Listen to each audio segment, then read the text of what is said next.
One thing I'm noticing more than ever in my sessions lately is that even the most dedicated, gentle parents are completely burnt out. Not because they don't care, not because they're doing it wrong, but because they're trying to use 2010 strategies basically to solve what's now a 2026 energetic crisis. Because here's a truth that you may not know. The common advice says you need to be the calm in the storm to stop the afternoon school meltdown. But what I've discovered with my own daughter is this: you can be physically calm and still feel unsafe to your child's nervous system. And if anywhere in the system there is an unsafe signal still active, your calm won't land, which is why I had developed what I now call the reveal and release method. Now let's ground this in what you've more than likely been told and may even have been practicing. You've heard of restraint collapse, that kids hold it together all day and then fall apart when they get home. So the advice becomes lower the demands, offer snacks or screens, create safe space, stay calm and co-regulate. And again, this isn't wrong, but it is incomplete because it assumes the meltdown is just about the day, when in reality, we are often looking at a nervous system that has been running on an underlying unsafe message the entire time, just holding it together. So by the time they get home, it's not just release, it's a system searching for safety. Let me show you what I mean. In this video, I'm walking you through the resonance breakthrough tree, so you can see exactly where this unsafe signal lives.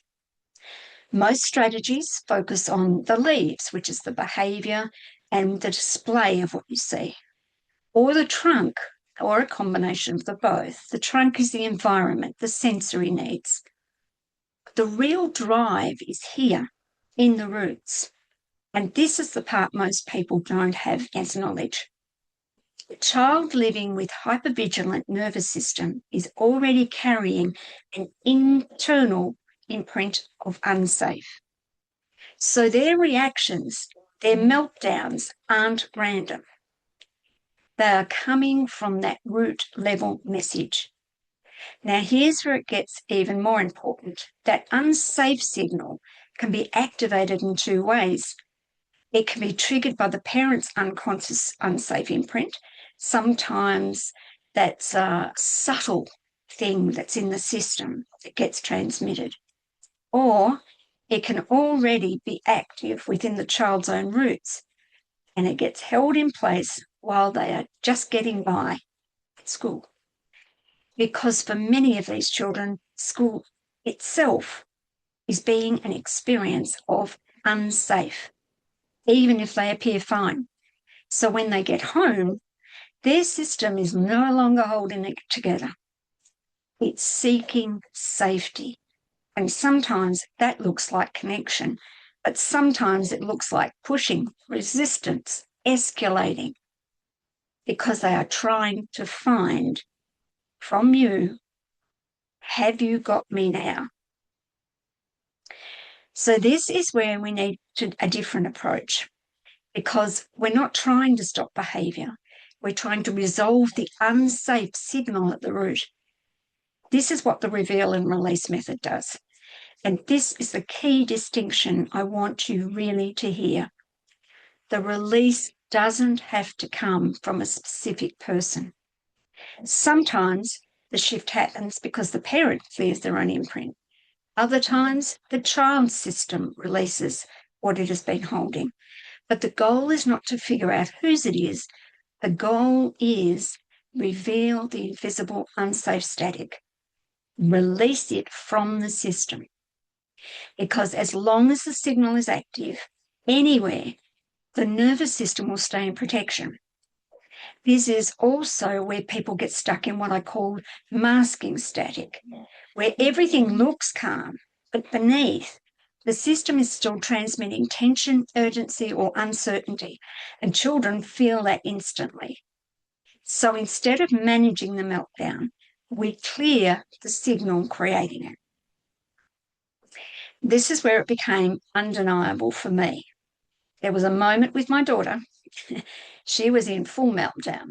I was holding her right there in my arms, and she was calling, still calling for me as if I wasn't there. And what I realised in that moment was this: her system wasn't asking, are you physically here? It was asking, is there safety here yet? And at that point, there was still subtle unsafe in the system. So I stopped trying to manage the behaviour and I went inward. I used the reveal and release method. And as that cleared, she stopped searching, not because I did more, but because the system no longer needed to look at safety. It could feel it. It was an experience. So if your child is melting down after school, it's not just about what happened in the day. It's about a nervous system that has been living an unsafe signal in the roots and is now trying to resolve it. Sometimes through you, sometimes through their own release, but always with the same goal: to find safety. And when you learn how to work at that level, everything changes. If you want to learn more about how to do this, it's inside my Energy Wise Parenting Hub on School. You'll get immediate access to the foundation course and the guided practice for the resonance anchor. So you can start stabilising the roots in your home, not just managing the reactions. The link is below in the description, and hopefully the QR code is appearing at the moment. And as always, be gently courageous with yourself.